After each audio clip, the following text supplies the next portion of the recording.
Some people say that Chelm is a village of fools. That may or may not be true.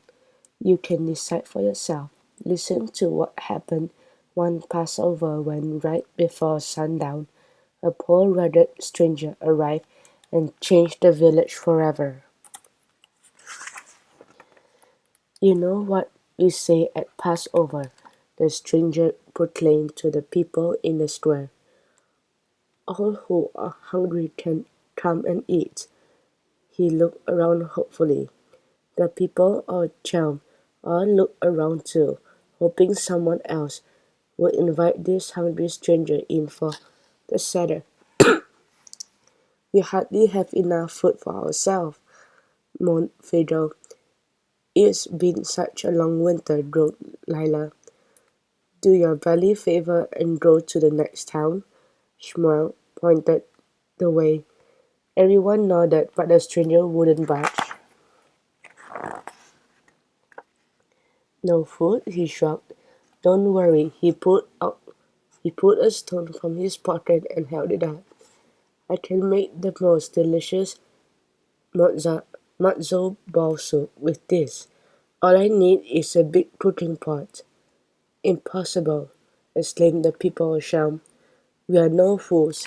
We know it takes more than a stone to make matzoh ball soup. Everyone knows you also need water. So Mendel and Yongdong ran and got the biggest pot of sloshing full of water. Meanwhile, the stranger made a fire. He placed the pot over the fire and dropped the stone in. Soon the water was boiling. Yenta peered in. I don't see any matzo balls. You expected miracles in seconds, asked the stranger. First, I need a ladle. So Yenta hurried and got one. The stranger dipped the ladle into the pot. He poured a little into his cup and took a sip. Ah, he rubbed his belly. For me, a poor stranger, this is delicious. But he looked around for the good people of Sham. He could use a little salt. No problem, Rhoda raced home and brought back a salt shaker in no time. The stranger sprinkled the salt like there was no tomorrow. He took another sip. Now this is good enough for a king. But he shook his head. Not good enough for the people of Sham.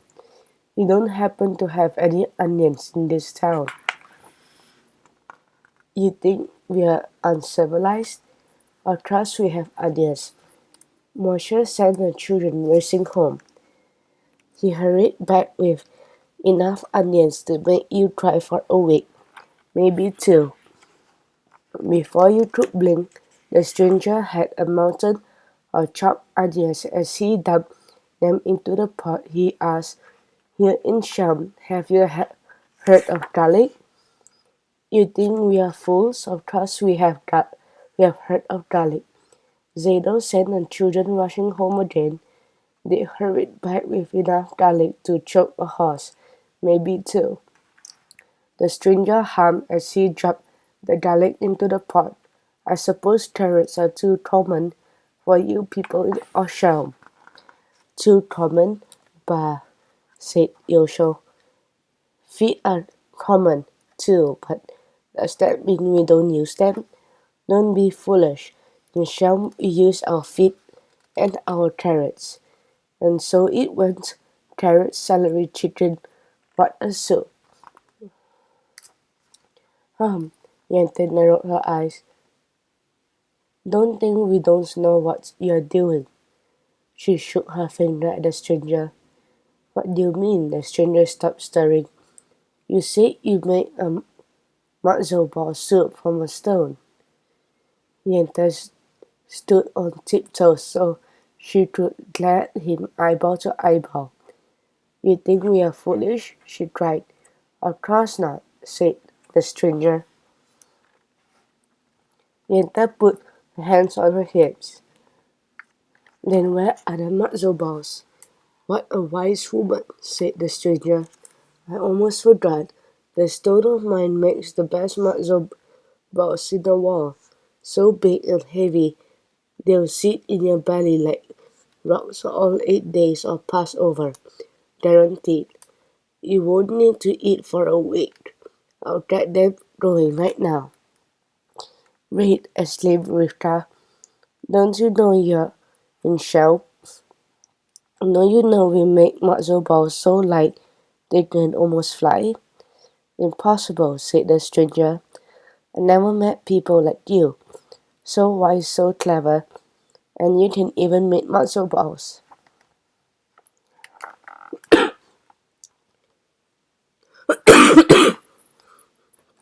The very best. The woman all hurried home, and soon dozens, no hundreds of matzo balls were plopping into the pot. The soup bubbled away, and everyone in the shop growled. Amazing, they exclaimed. That's some stone. The rabbi stroked his beard and nodded. It is a miracle right before our eyes. The stranger tried another sip. Ah, now this is good enough for the people of Shem. It took 4 men to lug the pot into the synagogue, the only place where everyone would fit for the Seder. What a Seder! Plenty of wine and grape juice, piles of matzo, and enough horseradish to make your toes turn for a year, maybe two.